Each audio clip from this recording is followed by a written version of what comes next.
Hi everyone, this is Andrew Kimmons with Kimmons Tool Works again. And as always, usually when I have a video, it's something that at least I think is pretty cool. So hopefully everybody else thinks it's really cool. First off, I would like to address the fact that I have not been very, interactive on social media for the last 4 to 6 weeks or whatever, something like that. Been very busy, extremely busy. And that's coming from a guy that's normally extremely busy. Normally, I work from well before sunup to well after sundown every day, literally 7 days a week. It does not stop. I take a half day on Christmas Eve, and I've started to take the day off on Christmas, and that's it. I didn't even used to do that, but if I were to add up the hours a week that I'm working, I'm blowing 100 way out of the water every week, because we have a husband and father as well, so there's always kid stuff, and I help out around the house. I do cooking and cleaning, and I got to do yard work as pretty much everyone else has to do. Plus we have a ton of animals on top of it, and then I have my actual work to do, so it's pretty much constant. So yeah, I have some catching up to do with social media for sure. Just so everyone knows, the easiest way to contact me is always email. I stay on top of that, if nothing else. It may take me at most a day or two to get back for the most part with email. And that email is andrew@kimmonshandtools.com. andrew@kimmonshandtools.com. Don't know why I can't say that, but it's on the website as well. If you go to kimmonshandtools.com, there's a little banner at the top that says to place custom orders, contact andrew@kimmonshandtools.com. And that's the easiest way to get stuff. And I know people go to the website and they're like, well, you have nothing for sale here. I am a custom tool maker. Custom meaning custom.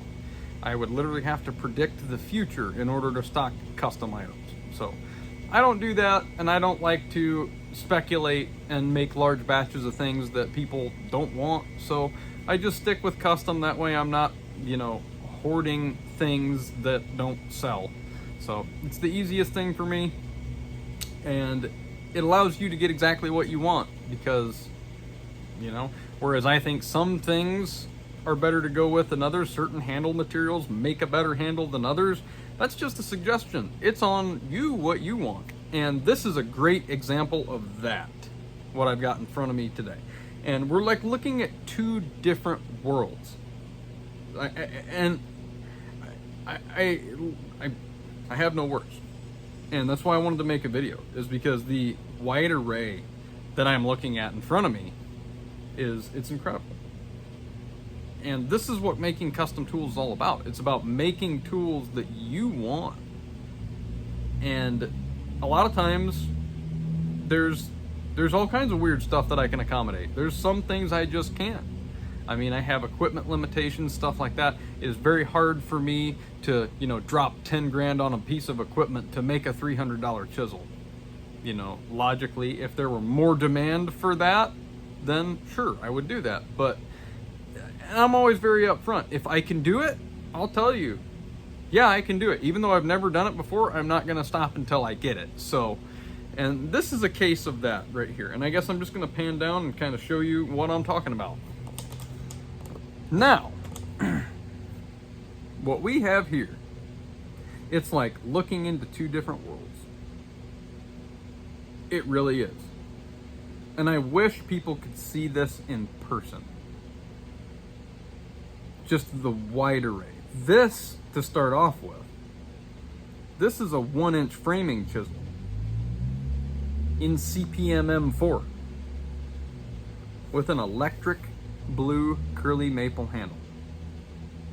And obviously this little beauty goes with it. That's a 1/2-inch CPM M4 standard chisel. And yes, these are dyed in-house. And no, I do not screw around when it comes to stabilization. I am a absolute stickler with stabilizing things properly, to the point of it being a psychosis, just about. I have even made my processes weird with that, but I'm big into it. And when you're used to stabilizing correctly, which means large resin content all the way to the center of the piece of wood. And there are no exceptions with that. That's what correct is. When you look at stabilizing a material, the whole point of stabilizing a material is to add durability and stability. So when you approach stabilizing a material, that has to literally be your first and foremost concern. It's not about anything else. It's not about how fast you can do it. It's not about how many blanks you can get done in X amount of time. That's not the way it works, because you end up with material that is just not stabilized properly, or it's not properly saturated, or it hasn't properly penetrated. And in a case of dyeing like this, there's no really set way to go. You go with a particular color you want, but then you have to adjust that color based on what you want to see.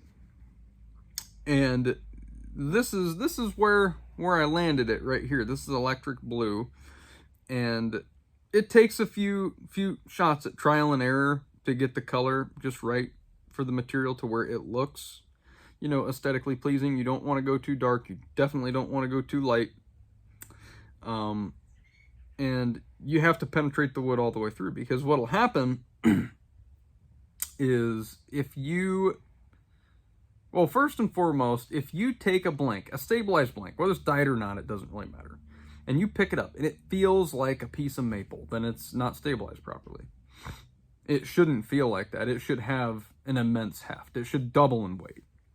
Now, when you're curing it in the heat, and I just have a little toaster oven for it. I just pop them in a little convection toaster oven and cure them that way. And there's some resin loss during that. They seep.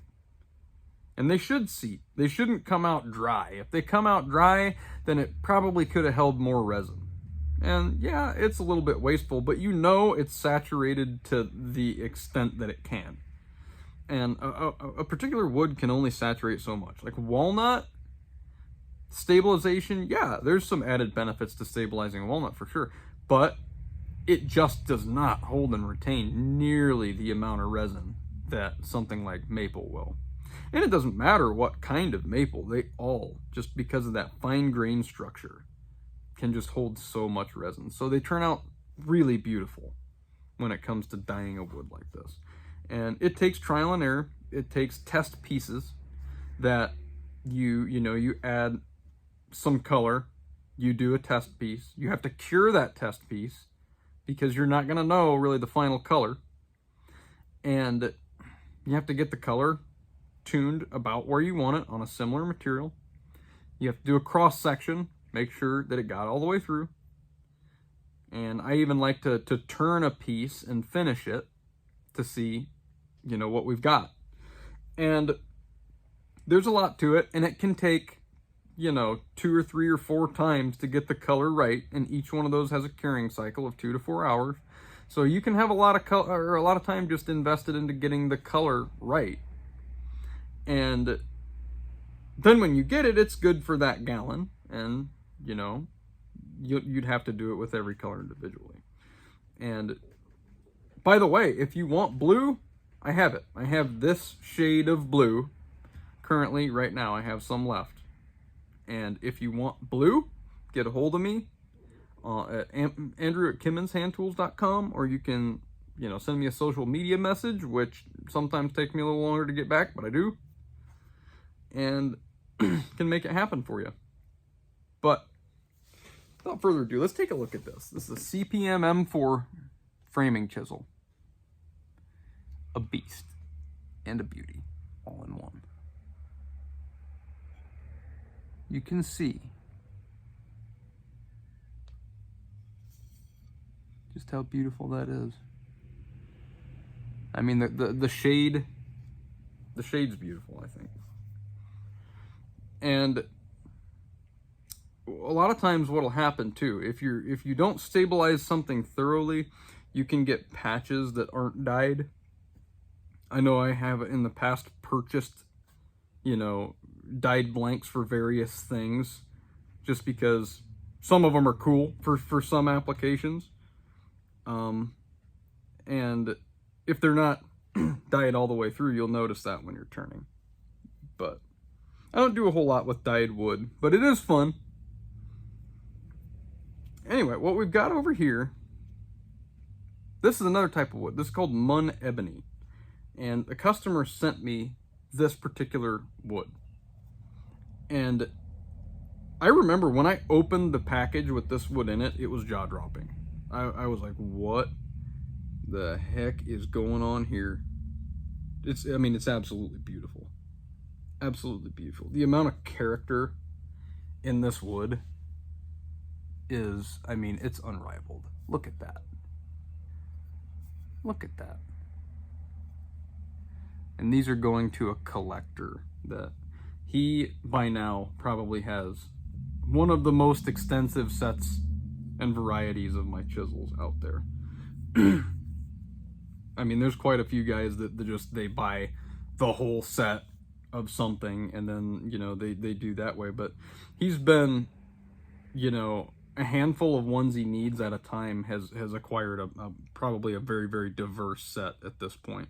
There's some things that this particular collector, he is the only one that has it. Actually, a lot of them. Like this, he'll have the only ones in Mun Ebony that are out there. And this one's in CPM M4. Right here. And the rest, these three are in A2. This is a 2-inch paring chisel. These aren't framers. That is a big 2-inch paring chisel. And I showed you this is a 3/4-inch paring chisel. And you can see the difference in the build. Side by side between the paring chisel and the framing chisel. Even though the blade sizes aren't super different, the build is very different. This is an extremely heavy duty tool. And the tang comes all the way back to here. That tang is way in there. And it's a 3/8 piece of hardened steel. So these, this is literally an indestructible tool. I do not know what it would take to break something like this. So, it is virtually indestructible. And to think adding that CPM M4 into that equation, there's nothing this tool can't do to wood. Literally nothing. These paring chisels are just incredible though. Look at that. You can see the difference in the build side by side. This is a very robust tool. But the cool thing about it is that it's still ergonomic. It doesn't feel like too much, believe it or not. Even though it may look like too much, the feel of it is exactly what it should be. And I put so much work. You have no idea how much work I put into making a tool feel right. And that was the biggest task for me with framing chisels, was how the heck am I going to make this feel right and still look like a Kimmins tool? And this is where it went. And honestly, I can't wait to have some of these in my personal collection. I don't have any use for it. I literally have no use for a tool like this. But I am going to add these to my collection if and when I have the time. I'm going to make some for myself because they're incredible. Here's the little 1/2 inch. And it's just, that color is beautiful. I love this shade of blue. If you can't tell, I'm a blue guy. I'm a big blue guy. All the shades of blue are beautiful. And I'm kind of obsessed, if you can't tell, with these two particular little sets here, and especially side by side. It's like looking into two different worlds of beauty, and they're all beautiful in their own way. And I think that's the fun of custom tools, really, for me, is the variation of, I just get to do so much different stuff all the time. Because everybody has different tastes, everybody has different likes. And this collector, all of his stuff is in different handles, it's just, I would like to actually see a picture of his collection, because we've reached the point where I don't even know. I'd have to go look in the books and see what he's got. But And this right here, because I'm a tool nut, and I haven't showed this little guy sitting just barely out of frame over there. I haven't showed that in any of the social media yet, and I'm going to, so I said it right there because I cut him a little bit of a deal on this CPM M4 chisel right here because he was showing me a hammer that he built, or he'd built a couple of hammers. And I had a, oh, holy crap, I have to have one of those kind of thing. Because I'm a tool collector, and I love custom tools. I love all tools, but there's nothing cooler than a tool somebody made with their hands. There really isn't. And there's nothing like it. There's not. Nothing you can go just buy off a shelf or buy that's getting cranked out of the factory. Nothing's like it. And so I am a lover of custom tools. So it's not like I just make them. I love them. And this is the hammer. Look at that. I mean, look at that. Look at the head on that thing, too. It's 3D milled. I mean, beautiful brass head. And look how nice and clean and tidy he did that. I love it. I love this hammer. I don't have the cojones to hit anything with it. I literally just leave it out on one of my benches over there and just look at it. Pretty much every time I walk by, I look at it and think, I love that, and I will never hit anything with that. But then there's that part of me that's like, you have to use it. Custom tools are built to be used. So I guess I understand when a lot of people buy them and they're like, I don't know if I'm gonna be able to make myself use those. And to me, it's like, use them, use the crap out of them, go for it. That's what they're for. But then, you know, I get some things like that, and it's like, I'm gonna kind of baby this. So I get it. But anyway, I hope everybody enjoys a nice look at the two different worlds here. And by any chance, if you want Mun Ebony as well, I can do that. He did tell me where to procure that material, and I will tell you, it is not cheap. That is not cheap. But look at it. I mean, come on. Some things are worth the money. And this is two perfect examples of that.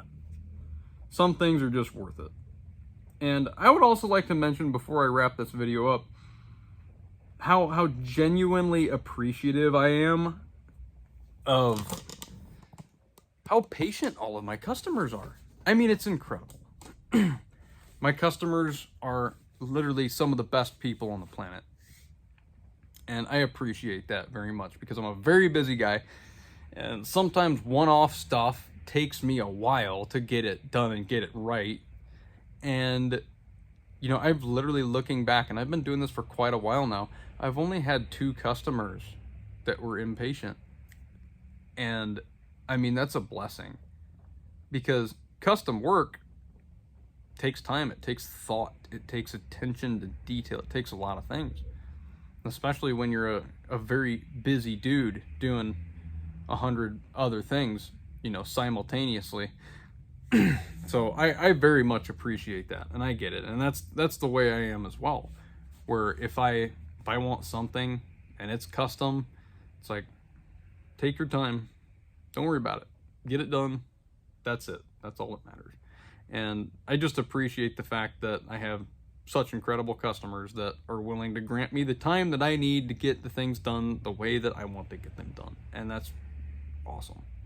So thank you to everyone out there for being patient. And I have 9 scrapers left after I've got to get these shipped, and then I have another, you know, medium size set to get assembled and shipped, and then I'm on to the scrapers. I have 9 more left, and those are going to get assembled and shipped. Those shouldn't take much more than a few days from this point. They're already complete. The blades are complete. The handle blanks are ready to go on. Even the handles are already drilled. They just have to get epoxied together, put together, and finished up, grind the bevel, and ship them. So it shouldn't be too much longer on the rest of the scrapers. And I have a couple single chisels that are going to need to go out on the bench too. So anyway, I appreciate everyone very much. And if you want anything like this, any of these things, definitely just shoot me an email or a message. Andrew at kimmonshandtools.com or one of the Kimmons Hand Tools social media pages. And that's it. That's pretty much all I've got for today. And I hope everyone enjoyed it. And oh, I just had the thought of electric blue scraper handle just popped into my head, so I had to mention that. So that's clearly going to happen now. Anyway, hope everyone has a great day, and if you do want anything electric blue, let me know. Electric blue is a can do. Have a great day.